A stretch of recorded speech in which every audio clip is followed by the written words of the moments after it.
اللہ اکبر اللہ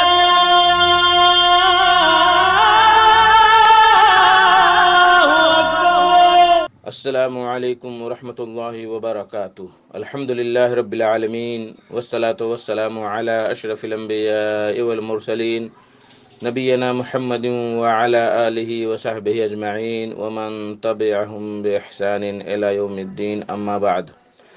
میرے دوستو، بزرگوں، اسلامی بھائیوں اور بہنوں، سامعین و سامعات کرام، صدائے حق سننے والے ساتھیوں، آج 29 شعبان 1442 ہجری، 12 اپریل 2021 عیسوی، 30 گت چیت 2077 بکرمی، سوموار کا دن، میں محمد مستقیم مدنی صدائے حق کا پروگرام لے کر حاضر ہو گیا ہوں، جو روزانہ آپ junk Nandini FM 95.5 mega hers پر 1:30 بجے سے 2:15 بجے تک سماعت فرماتے آ رہے ہیں۔ آج بھی سب سے پہلے آپ تلاوت قرآن مجید سماعت فرمائیں گے، پھر ایک عالم کا خطاب۔ تو لیجئے سب سے پہلے ہم اور آپ مل کر قرآن مجید کی تلاوت سنتے ہیں۔ بسم اللہ الرحمن الرحیم۔ فيصبحوا على ما بعدہ آج فضیلت الشیخ جلال الدین قاسمی حفظہ اللہ کا خطاب پیش کرنے کی سعادت حاصل کر رہا ہوں۔ ان کا موضوع ہے توحید کی حقیقت۔ تو لیجئے سماعت فرمائیں شیخ سے ان کا خطاب۔ نحمده ونستعینه ونستغفره ونعوذ باللہ من شرور انفسنا ومن سیئات اعمالنا، من يهده الله فلا مضل له ومن يضلل فلا هادي له، واشهد ان لا اله الا الله وحده لا شريك له، واشهد ان محمدا عبده ورسوله، اما بعد۔ اعوذ باللہ من الشیطان الرجیم، بسم اللہ الرحمن الرحیم۔ یا ایہا الذین آمنوا اتقوا اللہ حق تقاتہ ولا تموتن الا وانتم مسلمون۔ یا ایہا الناس اتقوا ربکم الذی خلقکم من نفس واحدہ وخلق منها زوجها وبث منہما رجالا کثیرا ونساء واتقوا اللہ الذی تساءلون به والارحام ان اللہ کان علیکم رقیبا۔ یا ایہا الذین آمنوا اتقوا اللہ وقولوا قولا سدیدا یصلح لکم اعمالکم ویغفر لکم ذنوبکم ومن یطع اللہ ورسولہ فقد فاز فوزا عظیما۔ اعوذ باللہ من الشیطان الرجیم، وما خلقت الجن والانس الا لیعبدون۔ حضرات علماء کرام، محترم بزرگوں، نوجوان بھائیوں، پیارے بچوں، پردہ نشین ماں اور بہنوں، دین اسلام میں توحید کو سب سے زیادہ اہمیت حاصل ہے۔ توحید کو اچھی طرح سمجھنے کے لیے کچھ بنیادی باتیں ذہن نشین کرنا ضروری ہے۔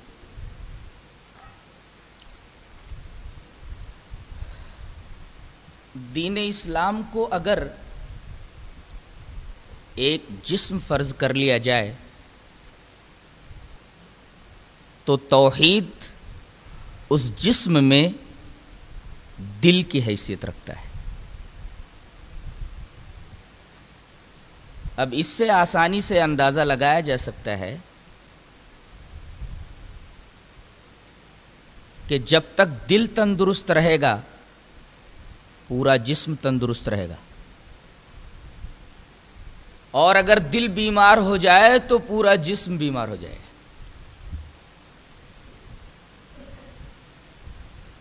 جیسے جیسے دل میں بیماری آتی جائے گی ویسے ویسے جسم کمزور ہوتا جائے گا، بیمار ہوتا چلا جائے گا۔ اس کو یوں بھی سمجھا جا سکتا ہے کہ دل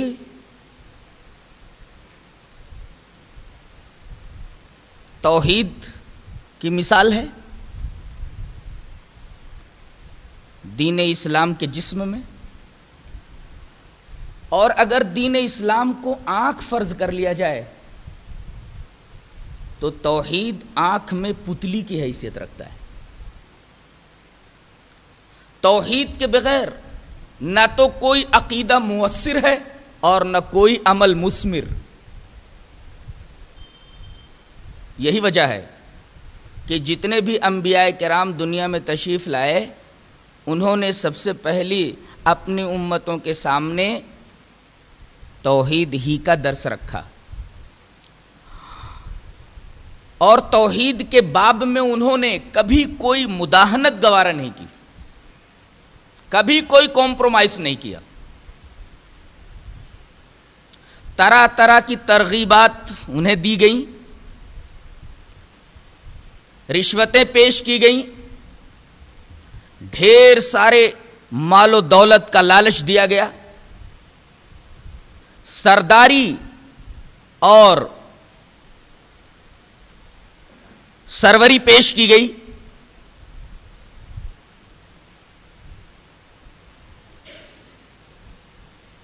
ہر ایک کے جواب میں تمام نبیوں نے توحید ہی پیش کیا. قرآن حکیم میں اللہ تبارک و تعالی نے ارشاد فرمایا ہے وَدُّوا لَوْ تُدْهِنُوا فَيُدْهِنُونَ، یہ چاہتے ہیں کہ اگر آپ سست پڑ جائیں تو یہ لوگ بھی سست پڑ جائیں گے. یہ آیت کریمہ بتا رہی ہے کہ توحید کے باب میں کبھی کوئی نبی سست نہیں پڑا اور توحید کے بارے میں اس کا رویہ کبھی بھی نرم نہیں ہوا.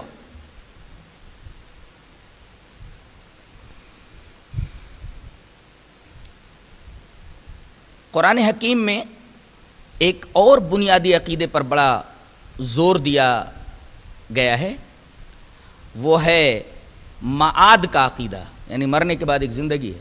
لیکن آپ کو یہ سن کر حیرت ہوگی کہ اکثر مقامات پر معاد کے بیان کے ساتھ ساتھ توحید کا بیان چلتا ہے، یہ بتانے کے لیے کہ اگر توحید کے تصور میں ذرہ برابر خلل واقع ہو جائے تو توحید کی تو معاد کی حقیقت ہوا ہو کر رہ جائے گی. اگر آدمی توحید کا قائل ہے لیکن ساتھ ساتھ معاد کا بھی قائل ہے، لیکن اس کا یہ عقیدہ بھی ہے کہ کل قیامت کے دن کچھ شفاء ایسے ہیں، کچھ شرکاء ایسے ہیں جو ہمیں بخشوا لیں گے، جو ہمیں بچا لیں گے. آپ غور کیجئے کہ اگر یہ عقیدہ انسان کے دل میں موجود ہے تو پھر اللہ تبارک و تعالی کے قانون عدل کی کوئی حیثیت اس کی نگاہ میں نہیں رہ جاتی. یہی وجہ ہے کہ اللہ تبارک و تعالی نے معاد کا جہاں جہاں بیان کیا ہے اکثر جگہوں پر ساتھ ساتھ توحید کو بھی ذکر کیا ہے.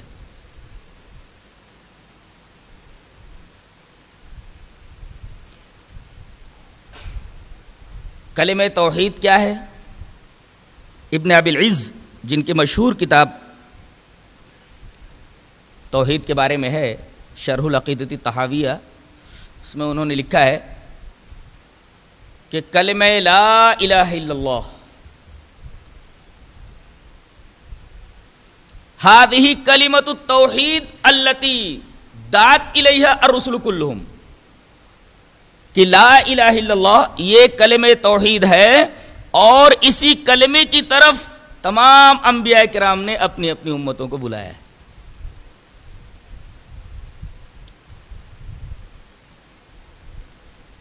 اس کلمے کی فضیلت کیا ہے پہلے وہ میں بیان کر دیتا ہوں، اس کے بعد اس کی اہمیت اور اس کی حقیقت بیان کروں گا. پہلے ترمذی کتاب الایمان کی ایک روایت جو حضرت عبداللہ ابن عمرو ابن عاص رضی اللہ تعالیٰ عنہ سے مروی ہے وہ آپ کے سامنے پیش کر دوں. روایت اس طرح ہے وعن عبداللہ ابن عمرو بن العاص رضی اللہ تعالی عنہ یقول سمعت رسول اللہ صلی اللہ علیہ وسلم یقول ان اللہ تعالی سیخلص رجلا من امتی علی رؤوس الخلائق یوم القیامہ فینشر علیہ 99 سجلا کل سجل مثل مد البصر ثم یقول اتنکر من هذا شیئا اظلمک کتبت الحافظون یقول لا یا ربی فیقول افلک عذر فيقول لا يا ربي فيقول بلى إن لك عندنا حسنة وإنه لا ظلم عليك اليوم فَيُخْرِجُ بَطَاقَةً فِيهَا أَشْهَدُ أَن لَا إِلَهَ إِلَّا اللَّهُ وَأَشْهَدُ أَنَّ مُحَمَّدًا عَبْدُهُ وَرَسُولُهُ فَيَقُولُ احْضُرْ وَزْنَكَ فَيَقُولُ مَا هَذِهِ الْبَطَاقَةُ مَا هَذِهِ السِّجِلَّاتُ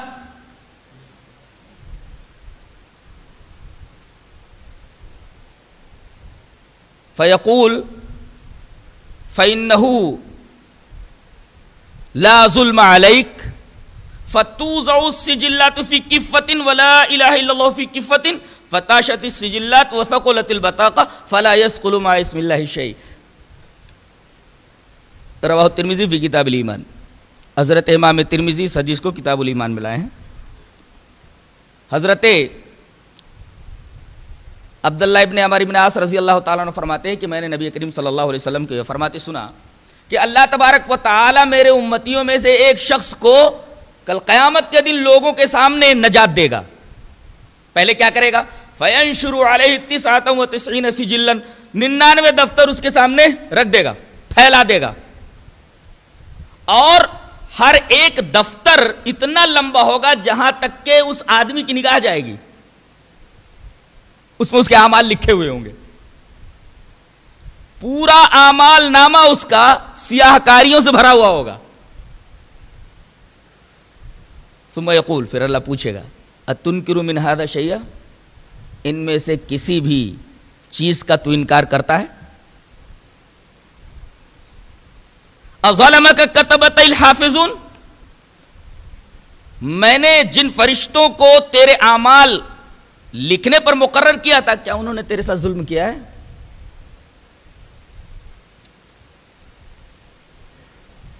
غالب نے تو کہا ہے کہ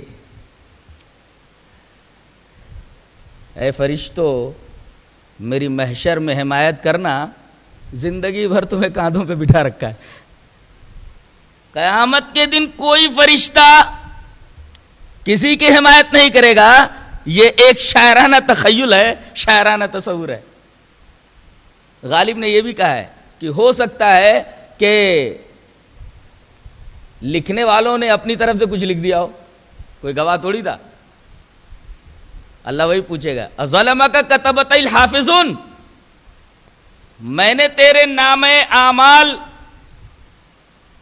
جو تیرے سامنے رکھ دیے ہیں، اس کے اندر جو جو تیرے اعمال لکھے ہوئے ہیں، کیا لکھنے والوں نے تیرے اوپر ظلم کیا ہے؟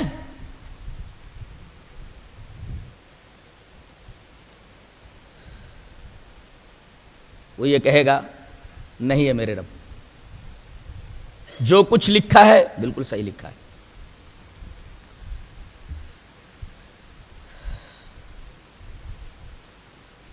پھر اللہ پوچھے گا افلک عذر، کیا کوئی عذر معذرت بھی ہے؟ فیقول لا یا ربی، نہیں ہے میرے رب، مجھے کوئی معذرت نہیں کرنی ہے، جو کچھ لکھا ہے بالکل صحیح لکھا ہے، میں اس کا اعتراف کرتا ہوں. اللہ فرمائے گا تیرے پاس کچھ ہے اس کے علاوہ؟ کہے گا اللہ تبارک تعالیٰ مجھے معلوم نہیں. اللہ فرمائے گا آج تیرے اوپر کوئی ظلم نہیں کیا جائے گا، ہمارے پاس تیری ایک نیکی ہے، ان لک عندنا حسنہ، ہمارے پاس تیری ایک نیکی ہے.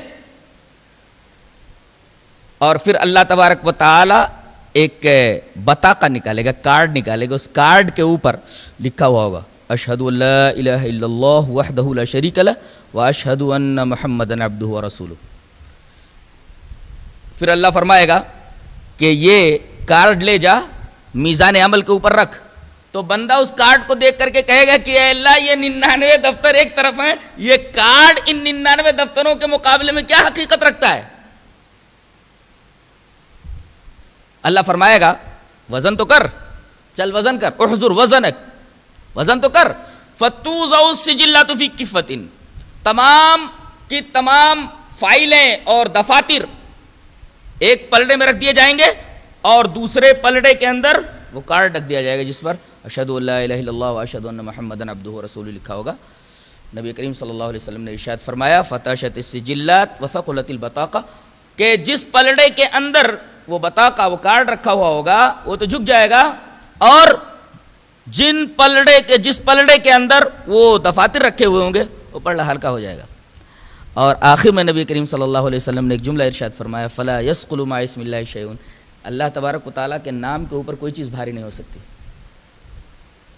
آدمی کے گناہ ہے ایک طرف، لیکن اللہ تبارک و تعالیٰ کا نام ایک طرف، اللہ کے نام پر یہ چیزیں بھاری نہیں ہو سکتی، اللہ کا نام ہی بھاری رہے۔ یہ حدیث لا الہ الا اللہ اور کلمہ توحید کی فضیلت کو بیان کرتی ہے، اس کی اہمیت کو بیان کرتی ہے۔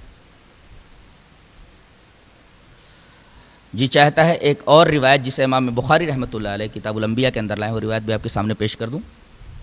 روایت اس طرح ہے، وعن عبادۃ بن الصامت رضی اللہ تعالی عنہ عن النبی صلی اللہ علیہ وسلم قال من شہد ان لا الہ الا اللہ وحدہ لا شریک لہ وان محمدا عبدہ ورسولہ وان عیسی عبد اللہ ورسولہ وکلمتہ القاہا الی مریم وروح منہ والجنۃ حق والنار حق ادخلہ الجنۃ علی ما کان علیہ من العمل، رواہ البخاری فی کتاب الانبیاء۔ حضرت عبادہ ابن صامت فرماتے ہیں کہ نبی کریم صلی اللہ علیہ وسلم نے ارشاد فرمایا، جس آدمی نے یہ گواہی دی کہ اللہ کے سوا کوئی معبود نہیں اور محمد صلی اللہ علیہ وسلم اللہ کے رسول ہیں، اور یہ بھی گواہی دی کہ عیسیٰ علیہ السلام اللہ کے بندے ہیں، اس کے رسول ہیں، اور اس کا وہ کلمہ ہے جنہیں اللہ تبارک و تعالی نے مریم کے رحم میں ڈلوا دیا تھا، اور جنت حق ہے، آگ حق ہے، جہنم حق ہے، تو اللہ اسے جنت میں داخل کرے گا چاہے جیسا اس کا عمل رہا ہو۔ اس کا یہ مطلب نہیں ہے کہ آدمی اس کلمے کے اوپر ڈیپینڈ ہو جائے اور نیک اعمال کرنا چھوڑ دے کہ اب یہ کلمہ پڑھ لینا ہی ہمارے لیے کافی ہے اور یہ کلمہ ہمارے لیے جنت میں دخول کا باعث ہے، کسی عمل کو کرنے کی ضرورت نہیں ہے۔ یہ بھی ایک بھیانک تصور ہے، اس سے بھی آدمی کو بچنا چاہیے، جیسا کہ ابھی میں واضح کروں گا۔ یہ دوسری حدیث بھی کلمے کی فضیلت پر ایک واضح دلیل ہے۔ جی چاہتا ہے ایک اور حدیث آپ کے سامنے پیش کر دوں جسے امام بخاری رحمۃ اللہ علیہ کتاب الرقاق میں لایا ہے، راوی حضرت ابو ہریرہ ہے۔ روایت اس طرح ہے، وعن ابی ہریرہ رضی اللہ تعالی عنہ انہ قال قلت یا رسول اللہ من اسعد الناس بشفاعتک یوم القیامہ فقال لقد ظننت یا ابا ہریرہ الا يسألنی عن هذا الحديث احد اول منك لما رأيت من حرصك على الحديث اسعد الناس بشفاعتی یوم القیامت من قال لا الہ الا اللہ خالصا من قلبہ، رواہ البخاری فی کتاب الرقاق۔ حضرت ابو ہریرہ فرماتے ہیں کہ میں نے ایک دفعہ نبی کریم صلی اللہ علیہ وسلم سے ایک سوال پوچھا، کہا کہ اللہ کے رسول قیامت کے دن آپ کی سفارش کس خوش نصیب کو نصیب ہوگی؟ وہ کون سا خوش نصیب ہوگا جسے آپ کی سفارش ملے گی؟ من اسعد الناس بشفاعتک یوم القیامہ، ارے وہ بڑا خوش نصیب ہوگا جو آپ کی سفارش کے دائرے میں آئے۔ اللہ کے رسول صلی اللہ علیہ وسلم نے تحسیناً ان سے یہ کہا کہ ابو ہریرہ مجھے معلوم تھا کہ یہ سوال تم سے پہلے کوئی نہیں کرے گا، اس لیے کہ میں نے تمہاری حرص حدیث کے اوپر دیکھی ہے۔ اس کا مطلب یہ جو حدیث کے اوپر زیادہ محنت کرتے ہیں، حدیث کی تلاش میں رہتے ہیں، حدیثوں پر غور کرتے ہیں، اللہ کے رسول صلی اللہ علیہ وسلم نے ان کی مدح فرمائی ہے، ان کی تحسین فرمائی ہے۔ مجھے معلوم تھا یہ سوال تجھ سے پہلے کوئی نہیں کرے گا، اس لیے کہ میں نے دیکھا تو حدیث کی تلاش میں بڑا حریص ہے۔ اور یہ بہت پیارا سوال ہے، تو سن لے، اس کا جواب یہ ہے کہ کل قیامت کے دن میری سفارش کے دائرے میں آنے والا وہی خوش نصیب ہوگا جس نے لا الہ الا اللہ اپنے خالص دل سے کہا ہوگا، من قال لا الہ الا اللہ خالصا من قلبہ۔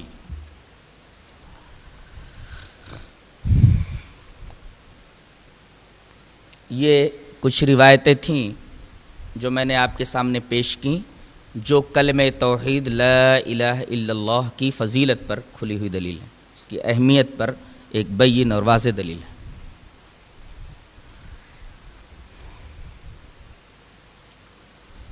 یہ کلمہ نفی اور اس بات پر مشتمل ہے، پہلے لا ہے، پہلے نفی ہے، بعد میں اس بات ہے۔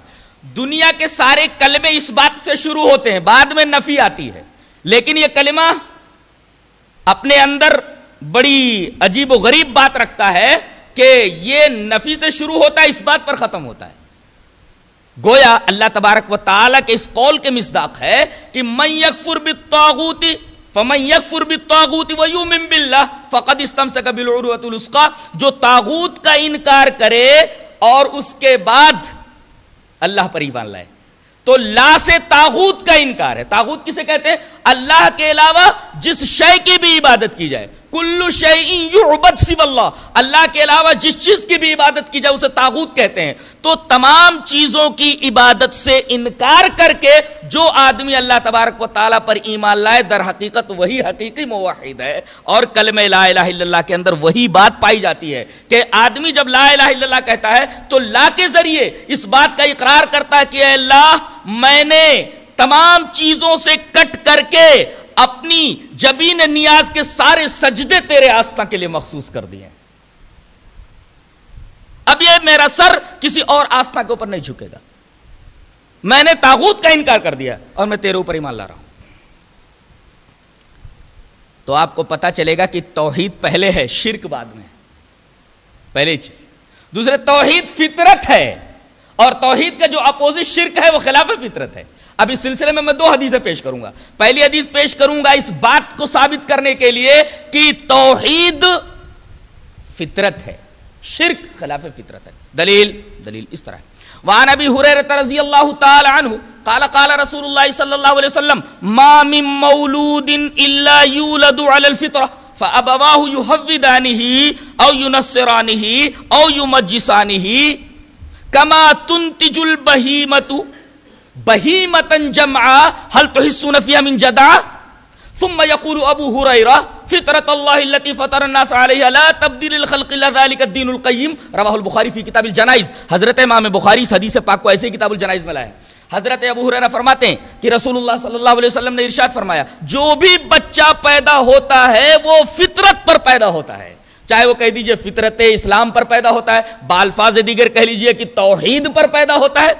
یوں کہیے کہ ہر بچہ توحید کے اوپر ہی پیدا ہوتا ہے. ماحول اسے مشرک بنا دیتا ہے.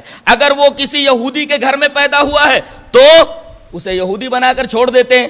کسی نصرانی کے گھر میں پیدا ہوا ہے تو اسے نصرانی بنا کے چھوڑ دیتے ہیں. کسی آتش پرست کے گھر میں پیدا ہوا ہے تو اسے آتش پرست بنا کر کے چھوڑ دیتے ہیں. گویا فطرت توحید ہے، ماحول اس فطرت کو دبا دیتا ہے.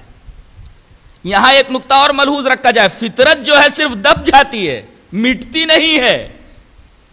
اللہ تبارک و تعالی نے انسان کے دل کے اندر توحید کو ڈال دیا ہے، توحید کو ودیت کر دیا ہے. یہ فطرت دب تو سکتی ہے، مٹ نہیں سکتی. اگر یہ فطرت مٹ جاتی تو اللہ تبارک و تعالی کبھی موسیٰ اور ہارون سے یہ نبی کریم صلی اللہ علیہ وسلم نے دی. اور پھر حضرت ابو ہریرہ اس حدیث کی تشریح کے لیے، وضاحت کے لیے وہ آیت پیش کر رہے ہیں. ثم یقول ابو ہریرہ، پھر ابو ہریرہ فرماتے فطرت اللہ التي فطر الناس علیہا، یہ اللہ کی فطرت ہے، اسی کے اوپر تمام انسانوں کو اللہ نے پیدا کیا ہے. لا تبدیل لخلق اللہ، اللہ کی خلقت میں تبدیلی نہیں ہے. ذالک الدین القیم، فطرت دب تو جاتی ہے، کبھی بدلتی نہیں، اس کو بدلا نہیں جا سکتا. یہ حدیث بتاتی ہے کہ توحید فطرت ہے، اس کے مقابل میں شرک خلاف فطرت ہے. مشرک فطرت سے جنگ کرتا ہے اور موحد کی پوری زندگی فطرت سے ہم آہنگ ہوتی ہے. اب ہم یہ ثابت کریں گے کہ توحید پہلے ہے، شرک بعد میں آیا. دلیل اس طرح ہے. وعن ابن عباس رضی اللہ تعالی عنہما صارت الاوثان التي كانت في قوم نوح في العرب بعد اما ود فكانت لكلب بدومة الجندل، كانت لكلب بدومة الجندل. واما سعون كانت لهزيل. واما يغوث فكانت لمراد ثم لبني غطيف بالجوف عند سبا. واما يعوق فكانت لحمدان. واما نصر فكانت لحمير لآل ذي الكلاع. اسماء رجال صالحين من قوم نوح فلما هلكوا اوحى الشيطان الى قومهم ان انصبوا الى مجالسهم التي يجلسون انصابا وسموها باسمائهم ففعلوا فلم تعبد حتى اذا هلكوا وتنسخ العلم عبدت. رواہ البخاری فی کتاب الجنائز. حضرت ابن عباس رضی اللہ تعالیٰ عنہ فرماتے ہیں کہ نوح تک لوگ توحید پر کاربند تھے. خامیاں خرابیاں ان کے اندر موجود تھیں، عملی خرابیاں، لیکن قلبی خرابی، روحانی خرابی، کوئی روحانی بیماری نہیں آئی تھی جسے شرک سے تعبیر کیا جا سکے. قتل ہوا، آدم علیہ السلام کے ایک بیٹے قابیل نے حابیل کو قتل کر دیا. جرائم ہوئے، لیکن توحید پر سب کے سب کاربند تھے.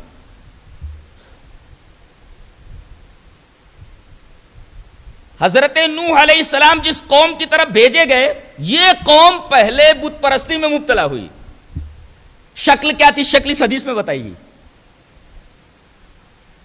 کہ 5 بزرگ تھے اس قوم میں، جس کو قوم نوح کہا جاتا ہے، جس کی طرف نوح کو مبعوث کیا گیا جب وہ قوم شرک میں مبتلا ہو گئی. یہ 5 لوگ تھے: ود، سوا، یغوث، یعوق، نصر. بڑے اچھے لوگ تھے. اسماء رجال صالحین من قوم نوح، یہ قوم نوح کے بڑے بزرگ اور ولی لوگوں کے نام ہیں. یہ سب ولی تھے، یہ ولیوں کے نام ہیں. یہ 5 ولی تھے، لوگ ان سے بڑی محبت کرتے تھے. جب یہ مر گئے تو لوگ بہت غمزدہ ہوئے، بہت دلگیر ہوئے. ایسے مواقع پر شیطان آدھمکتا ہے. آدمی کے پریشانی کے موقع پر بھی آ جاتا ہے اور زیادہ خوشی کے موقع پر بھی آ جاتا ہے. یہ 2 مواقع ایسے ہوتے ہیں کہ شیطان انسان کو غلط راہ کے اوپر ڈال دیتا ہے. اسی وجہ سے آپ دیکھیں گے کہ شادی کے موقع پر نبی کریم صلی اللہ علیہ وسلم کون سی آیتیں پڑھتے تھے؟ سب سے پہلے یہ آیت پڑھتے تھے: یا ایھا الذین آمنوا اتقوا اللہ حق تقاتہ ولا تموتن الا وانتم مسلمون. کوئی سوچنے والا یہ سوچ سکتا ہے کہ معاملہ خوشی کا ہے اور یہاں موت کی آیت پڑھی جا رہی ہے. کوئی سوچے گا کہ نہیں؟ شادی کے موقع پر یہ آیت پڑھتے تھے. اب خطبہ نکاح میں یا ایھا الذین آمنوا اتقوا اللہ، اے اللہ کے بندو، اے ایمان والو، اللہ سے ڈرو جیسا کہ اس سے ڈرنے کا حق ہے. وَلَا تَمُوتُنَّ إِلَّا وَأَنْتُمْ مُسْلِمُونَ، نہ مرو مگر مسلمان ہو کر کے. کوئی آدمی سوچے گا ماحول خوشی کا ہے اور بات موت کی جا رہی ہے. در حقیقت اس میں ایک فلسفہ ہے کہ خوشی کے موقع پر عام طور پر آدمی کے قدم ڈگمگا جاتے ہیں. شیطان آتا ہے اور اسے طرح طرح کے رسم و رواج میں مبتلا کرنے کی کوشش کرتا ہے، لالچ میں مبتلا کرتا ہے، طرح طرح کی ترغیبات دیتا ہے. ارے ایک ہی بچہ تو ہے، اب جتنا لڑکی والوں سے جہیز لینا ہو لے لو، اور اتنا خرچ کرو اس شادی کے اوپر کہ سارے ارمان نکل جائیں. اب دل کے اس ارمان نکالنے کی راہ میں سنت کے اور توحید کے کتنے تقاضے پامال ہوتے ہیں، مسلمانوں کو اس کی کوئی خبر نہیں، نہ اس کا کوئی دھیان رہتا ہے. یہ کام شیطان کرواتا ہے. اسی وجہ سے نبی کریم صلی اللہ علیہ وسلم یہ آیت کریمہ پڑھتے تھے تاکہ آدمی موت کا تصور اپنے ذہن میں رکھے تو جادہ مستقیم سے ذرہ برابر منحرف نہ ہو.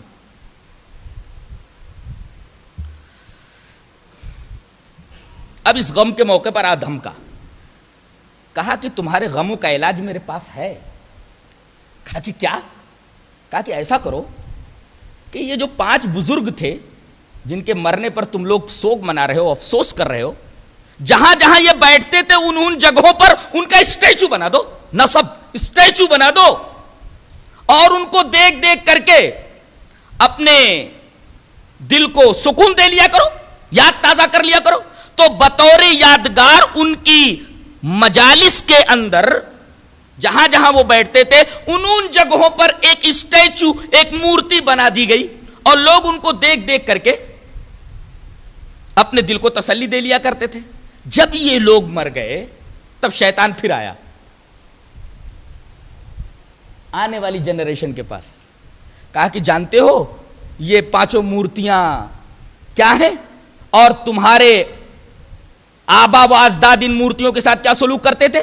کیا؟ ارے یہ تو بڑے ولی لوگ تھے، بہت پہنچے ہوئے لوگ تھے، تمہارے آبا و اجداد ان کی عبادت کرتے تھے. ساری قوم عبادت میں لگ گئی. نبی کریم صلی اللہ علیہ وسلم نے یہاں ایک بڑی پیاری بات فرمائی کہ تنسخ العلم عبدت، علم مٹ گیا، لوگ پوجا میں لگ گئے. یہ حدیث بتا رہی ہے کہ علم جو ہے یہ آدمی کو شرک کرنے سے روکتا ہے. اس کی جگہ پر اگر جہالت آ جائے تو یہ جہالت مفضی الی الشرک ہوتی ہے.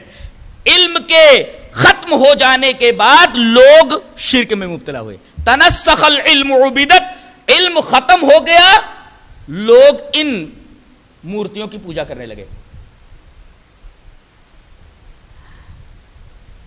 آپ نے اس پوری حدیث کے اوپر دھیان دیا. پہلی بات تو یہ معلوم ہوئی کہ نوح کی قوم سے پہلے لوگ توحید کے اوپر کاربند تھے. شرک جو آیا ہے بعد میں آیا ہے، نوح کی قوم سے شروع ہوا ہے. اور دوسری بات یہ معلوم ہوئی کہ کیسے شروع ہوا، مورتیوں کی شکل میں. ایک بات یہ بھی معلوم ہوئی کہ یہ مورتیاں کیوں بنائی گئی، اس کے پیچھے غلو عقیدت کار فرما تھا. حد سے زیادہ کسی کی شان میں غلو کرنا در حقیقت آدمی کو یا تو شرک میں مبتلا کر دیتا ہے یا بدعت میں مبتلا کر دیتا ہے، یا بدعت یا شرک کے لیے راہ کھول دیتا ہے. دیکھو ان کے بیجا عقیدت نے آنے والے لوگوں کے لیے شرک کی راہ ہموار کر دی تھی. بعد میں لوگ ان مورتیوں کی پوجا کرنے لگے. یہ ساری باتیں ذہن میں رکھیے. پہلے لوگ توحید پر کاربند تھے، شرک بعد میں آیا. قوم نوح سے شروع ہوا. شکل کیا تھی؟ مورتیاں بنا لی گئیں. مورتیاں کیوں بنائی گئیں؟ اس کے پیچھے کون سا جذبہ کار فرما تھا؟ حد سے زیادہ محبت، افراط محبت. کسی چیز کا حد سے زیادہ بڑھ جانا اور کسی چیز کا حد سے زیادہ گھٹ جانا، ان دونوں کو افراط اور تفرید کہا جاتا ہے. مومنوں کو افراط اور تفرید کے درمیان چلنے کے لیے کہا گیا، جسے صراط مستقیم کہا جاتا ہے. اور آخری بات جو بتائی گئی وہ یہ کہ یہ جتنے لوگ تھے جن کے اسٹیچوز بنائے گئے تھے، سب کے سب ولی لوگ تھے، صالحین تھے.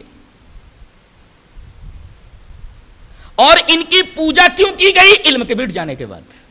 یعنی جب تک علم رہتا ہے تب تک آدمی شرک کے در پہ نہیں جاتا.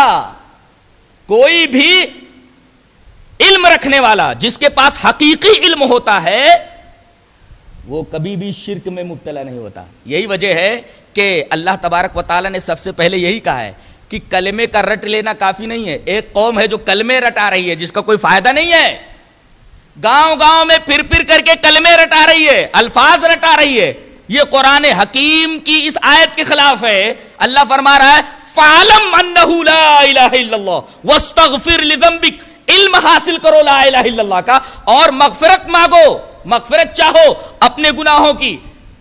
یہ آیت کریمہ بتا رہی ہے کہ لا الہ الا اللہ کا تلفظ کافی نہیں ہے، لا الہ الا اللہ کا علم ضروری ہے. علم حاصل کرو. جس کے پاس لا الہ الا اللہ کا علم آ گیا وہ کبھی بھی شرک میں مبتلا نہیں ہوگا. لہذا پہلے لا الہ الا اللہ کا علم حاصل کرو. اور دوسرا ٹکڑا آیت کریمہ کا یہ بتا رہا ہے کہ جب تک لا الہ الا اللہ کا علم نہ ہو، توحید نہ ہو، تب تک گناہوں کے لیے اگر استغفار کرتا ہے آدمی تو استغفار اللہ تبارک تعالیٰ قبول نہیں کرتا. گناہوں کی مغفرت طلب کرنے سے پہلے آدمی کو موحد ہونا ضروری ہے. تبھی تو یہ کہا گیا فَعَلَمْ أَنَّهُ لَا إِلَهَ إِلَّا اللَّهُ وَاسْتَغْفِرْ لِذَنبِكَ. پہلے لا الہ الا اللہ کا علم حاصل کر، اس کے بعد اپنے گناہوں کی معافی مانگ اللہ تبارک و تعالیٰ سے. اگر آدمی کے دل میں توحید نہیں ہے، وہ اپنے گناہوں کی معافی مانگے، اللہ تبارک و تعالیٰ اس کو معاف نہیں کر سکتا. بلکہ جو لوگ شرک پر مر گئے ان کے بارے میں اللہ تبارک و تعالیٰ نے دعائے استغفار کرنے سے منع کر دیا ہے. شرک کتنا بڑا گناہ ہے. دو باتیں ثابت ہو گئی. شرک فطرت ہے، شرک خلاف فطرت ہے، توحید فطرت ہے. شرک بعد میں آیا، توحید پہلے آیا.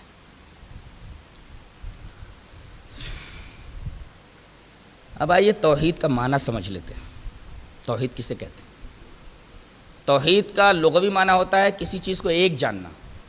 توحید وحد یوحد، توحید کسی شے کو ایک جاننا.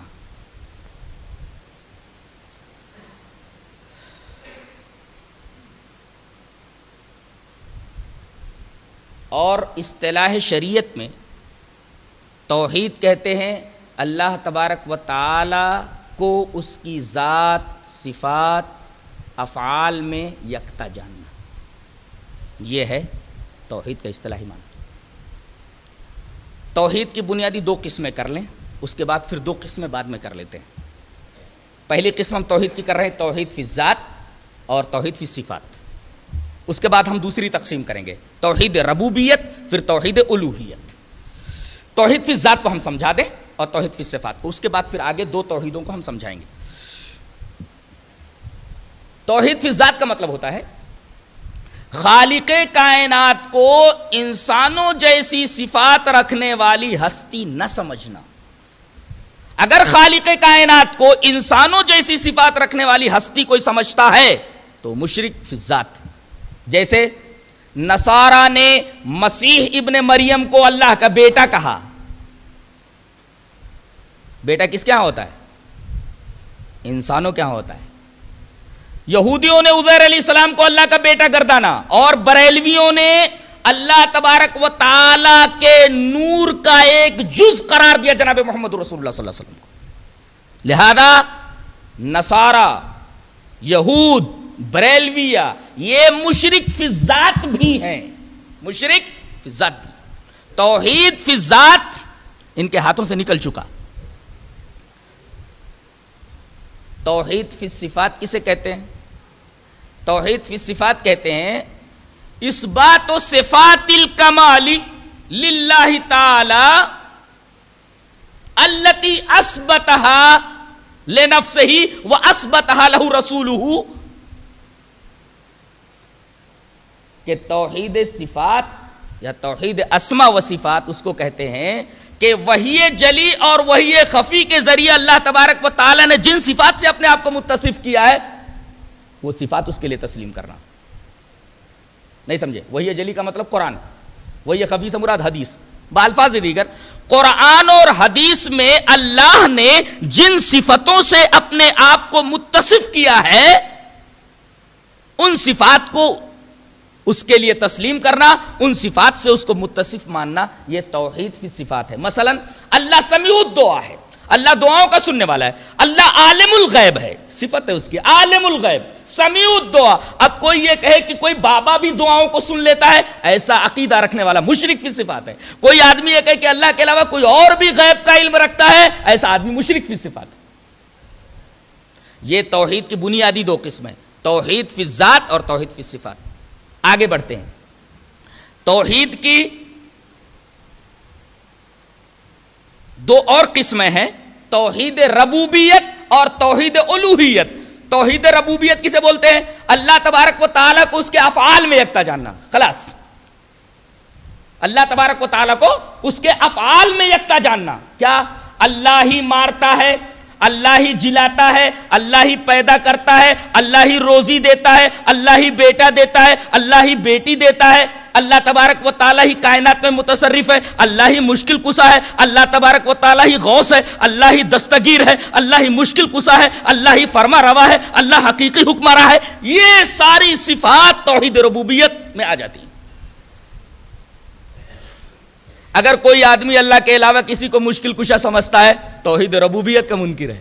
کوئی آدمی یہ کہے کہ اللہ کے علاوہ کچھ اللہ کے پیارے ایسے ہیں جن کو اللہ نے تصرف کا اختیار دے دیا ہے، وہ چاہے تو کسی کی بنا دے، وہ چاہے تو کسی کی بگاڑ دے، اگر یہ تصور، اگر یہ عقیدہ کسی کا ہے وہ توحید پھر ربوبیت کا قائل نہیں ہے، اس کے ہاتھ میں توحید پھر ربوبیت نہیں ہے، توحید ربوبیت سے خالی ہے اس کا ہاتھ۔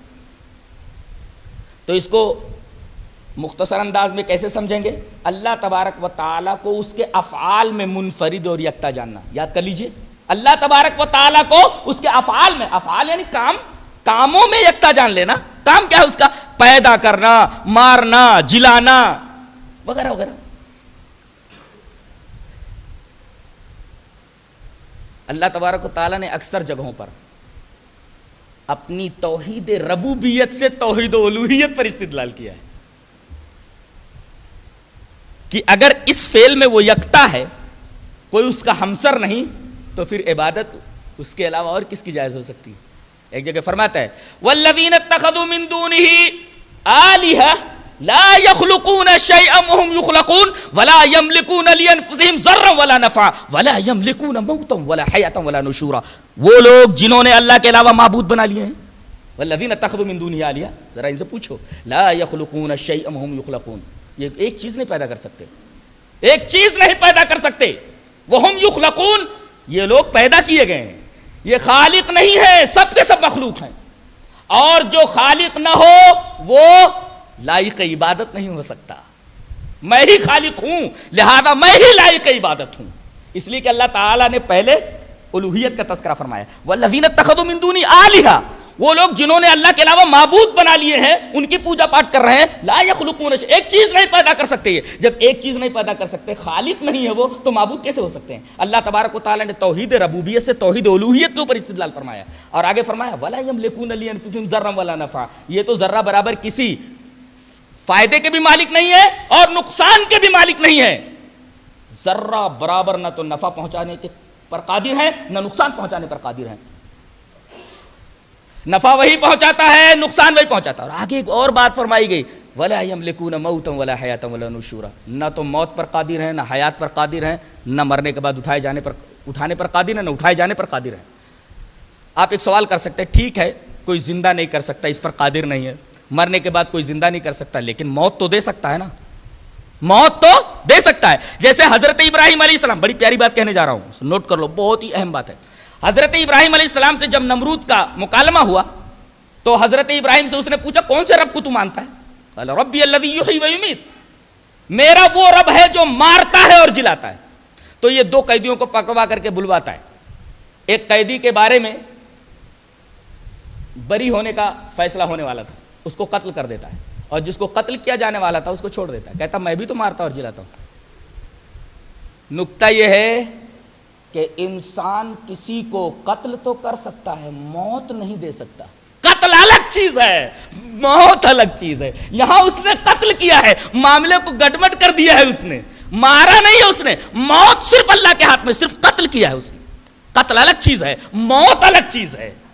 یہ نکتہ یاد رکھا جائے، قتل الگ چیز ہے اور موت الگ چیز ہے. معاملے کو اس نے الجھا دیا ہے.